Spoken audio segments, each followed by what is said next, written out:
जयगढ़ का खजाना, इंदिरा गांधी और एक खुफिया मिशन। हमारी इस कहानी की शुरुआत होती है साल 1581 से। मुगल राजा अकबर अफगानिस्तान में कबीलों के बढ़ते दबदबे को देखकर परेशान थे, इसलिए उन्होंने आमेर के राजा मानसिंह द फर्स्ट को अफगानिस्तान जीतने के लिए काबुल भेजा। राजा मानसिंह अफगानिस्तान जाकर वहां पर अपनी कुशल युद्ध नीति से वहां के कई बड़े बड़े कबीलों को हराकर अफगानिस्तान पर मुगलों का परचम फहराते हैं। मानसिंह के जीतते ही अकबर को अफगानिस्तान मिल जाता है, लेकिन सवाल ये आता है कि मानसिंह को क्या मिला। दरअसल मानसिंह अफगानिस्तान से खाली हाथ नहीं लौटे, बल्कि वे वहां से इतनी बेशुमार धन दौलत लूटकर वापस आए कि उसे रखने के लिए आमेर के किले में जगह कम पड़ गई। उस वक्त जब राजा मानसिंह इतनी धन दौलत लेकर वापस लौटे, तब इसकी जानकारी अकबर को भी नहीं थी और न ही उसे आगे कभी इसके बारे में पता चला। यानी कि मुगलों को आखिर तक इस खजाने का पता नहीं चला और बात वहीं पर खत्म हो गई। लेकिन राजा मानसिंह की इस लूट के 400 साल बाद, यानी साल 1975 में जब भारत आजाद हो चुका था, तब भारत की तत्कालीन प्रधानमंत्री इंदिरा गांधी को राजा मानसिंह के इस खजाने के बारे में पता चलता है और वे इसे ढूंढना शुरू कर देती हैं। लगभग 5 महीने तक इस खजाने को ढूंढने के बाद इंदिरा गांधी सार्वजनिक तौर पर कहती हैं कि हमें खजाना नहीं मिला और कहानी खत्म। लेकिन जरा ठहरिए, ये कहानी इतनी भी सीधी नहीं है जितनी आप इसे समझ रहे हैं, क्योंकि इस कहानी में अब तक हमने सिर्फ 2 लोगों की बात की है, लेकिन हकीकत में इसमें पाकिस्तान भी है, जयपुर का शाही राजघराना भी है, जयगढ़ का किला भी है और कुछ सवाल भी हैं। सवाल कुछ ऐसे हैं कि जैसे जिस खजाने के बारे में मुगल और अंग्रेज भी नहीं जानते थे, उसके बारे में इंदिरा गांधी कैसे जानती थी, और क्या इंदिरा गांधी को सच में वो खजाना कभी नहीं मिला, और अगर इंदिरा गांधी को वो खजाना मिल गया तो उसके बाद उन्होंने उसका क्या किया और इस खजाने से पाकिस्तान का क्या संबंध था। चलिए जानते हैं। जयगढ़ के खजाने और इंदिरा गांधी के बीच के रिश्ते को जानने से पहले आपको इस खजाने के इतिहास के बारे में जानना पड़ेगा। ये 16वीं सदी की बात है। इस वक्त भारत में मुगल साम्राज्य अपने चरम पर था। 1570 से 80 के इस दशक में भारत के अधिकतर हिस्से पर मुगलिया सल्तनत का राज था, लेकिन मुगल राजा अकबर इसे और फैलाना चाहता था। वो मुगल साम्राज्य का विस्तार अफगानिस्तान तक करना चाहता था। अकबर इसके लिए अपने नवरत्नों में से एक राजा बिरबल को अफगानिस्तान भेजता है। अफगानिस्तान में उस वक्त अलग अलग कबीलों का दबदबा था। राजा बिरबल अपनी कुशल सैन्य नीतियों के दम पर अफगानिस्तान में लगातार कबीलों को हराकर आगे बढ़ रहे थे, लेकिन इसी दौरान राजा बिरबल के इस अभियान में उनका सामना यूसुफजई कबीले से होता है। यूसुफजई कबीला अफगानिस्तान के सबसे बड़े कबीलों में से एक था। यह कबीला राजा बिरबल को चारों तरफ से घेर कर बड़ी बेरहमी से मार डालता है। अकबर को जब बिरबल की मौत की खबर मिलती है तो अकबर अंदर तक टूट जाता है और वह ठान लेता है कि अब वह बिरबल की मौत का बदला लेकर रहेगा। अब एक तरफ अकबर को अफगानिस्तान भी जीतना था और दूसरी तरफ उसे बिरबल की मौत का बदला भी लेना था, इसलिए वो अपने सबसे भरोसेमंद सेनापति मानसिंह को काबुल भेजता है। मानसिंह काबुल जाते हैं और एक एक करके वहाँ के कई बड़े बड़े कबीलों को हरा देते हैं। मानसिंह यूसुफजई कबीले को हराकर बिरबल की मौत का बदला भी ले लेते हैं और अफगानिस्तान पर मुगलिया सल्तनत का परचम फहराते हैं और भारत लौट आते हैं। लेकिन मानसिंह भारत खाली हाथ नहीं लौटे, बल्कि वे अपने साथ अफगानिस्तान के उन कबीलों से लूटा हुआ हजारों किलो सोना और जवाहरात भी लेकर आते हैं। अकबर को ये तो खबर थी कि मानसिंह जीत गए, लेकिन उसे ये नहीं पता था कि मानसिंह ने वहाँ पर इतनी भारी लूट मचाई। कहा जाता है कि मानसिंह द्वारा लूटा हुआ ये खजाना इतना ज्यादा था कि इसे रखने के लिए आमेर के किले में जगह कम पड़ गई। खजाने की बात सिर्फ मानसिंह और उनके साथियों को ही पता थी, बाकी कोई भी इसके बारे में कुछ भी नहीं जानता था, इसलिए उस वक्त ये बात आई गई हो गई। लेकिन इसके कुछ सालों बाद अरबी में लिखी गई एक किताब हाफ्त-ए-तिलिस्मत-ए-अंबेरी में राजा मानसिंह के इस खजाने का जिक्र किया जाता है। इस किताब में राजा मानसिंह के खजाने के बारे में काफी कुछ बताया गया था। इस किताब का हिंदी में मतलब है आम्बेर के 7 खजाने, और यह किताब मुख्यतः राजा मानसिंह के खजाने के लिए ही लिखी गई थी। इस किताब के मुताबिक राजा मानसिंह ने लूटे हुए खजाने को आमेर के किले में 7 पानी के टैंकों में छुपाया था। हाफ्त-ए-तिलिस्मत-ए-अंबेरी में इतना स्पष्ट तरीके से लिखे जाने के बावजूद भी उस वक्त किसी को भी ये खजाना नहीं मिला और बात वहीं पर खत्म हो गई। इसके बाद जब भारत से मुगलों का पतन हो जाता है और अंग्रेज भारत आते हैं, तो उन्हें भी इस किताब और खजाने के बारे में पता चलता है। वे भी राजा मानसिंह के इस खजाने को ढूंढने की बहुत कोशिश करते हैं, लेकिन आखिर में अंग्रेजों के हाथ भी कुछ नहीं लगता।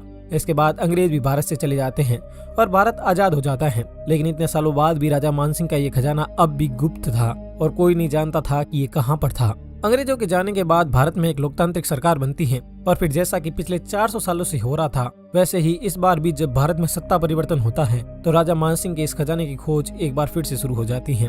आजादी के तकरीबन 28 साल बाद साल 1975 में पूरे देश में आपातकाल लगा दिया जाता है और देश के शासन की पूरी बागडोर तत्कालीन प्रधानमंत्री इंदिरा गांधी के हाथ में चली जाती है। और बस फिर क्या था, आपातकाल लगते ही इंदिरा गांधी जयपुर की तत्कालीन रानी गायत्री देवी को जेल में बंद करवा देती है और जयगढ़ में खजाना ढूंढना शुरू कर देती है। लेकिन खजाने की इस खोज के बारे में जानने से पहले आपको इंदिरा गांधी और गायत्री देवी के बीच के संबंधों को जानना पड़ेगा, क्योंकि इनके आपसी संबंधों ने भी इस खोज में महत्वपूर्ण भूमिका निभाई थी।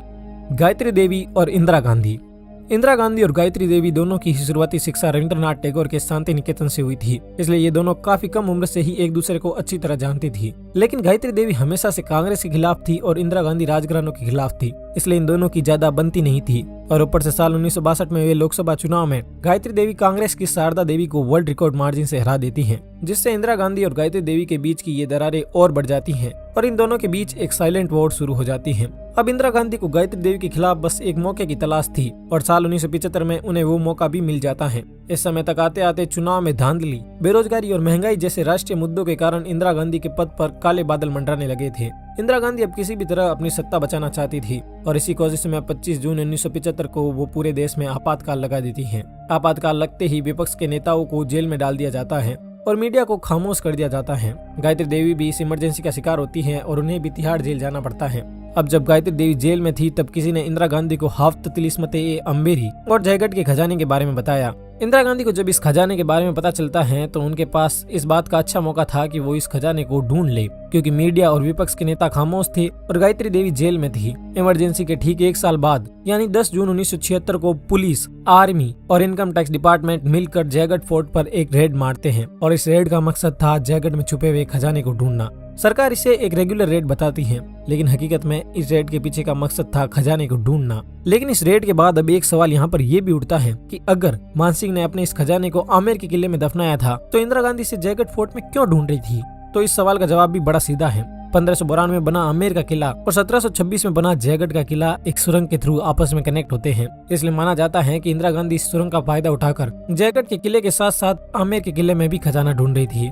इमरजेंसी के दौरान इंदिरा गांधी के बेटे संजय गांधी पॉलिटिकली काफी एक्टिव थे। लोग मानते थे कि असली पावर तो संजय गांधी के हाथ में है, इंदिरा गांधी तो बस उनकी कठपुतली थी। संजय गांधी ने ही इमरजेंसी लगवाई थी और उन्होंने ही जयगढ़ के किले में खजाने की खोज शुरू करवाई थी।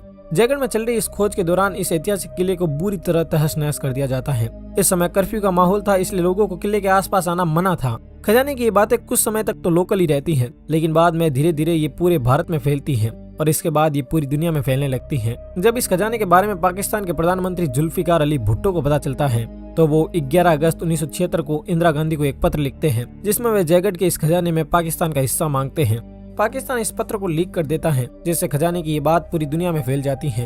इंदिरा गांधी इस पत्र का जवाब तुरंत नहीं देती और खजाने की खोज चालू रहती है और लगभग 5 महीनों तक आर्मी, पुलिस, इनकम टैक्स और आर्कियोलॉजिकल विभाग की टीमें जयगढ़ में ही डेरा डाले रहती हैं। पर अब सवाल ये उठता है कि क्या इतने महीनों की मेहनत के बाद इंदिरा गांधी इस खजाने को ढूंढने में कामयाब भी हुई? तो इस सवाल का जवाब है हाँ भी और ना भी।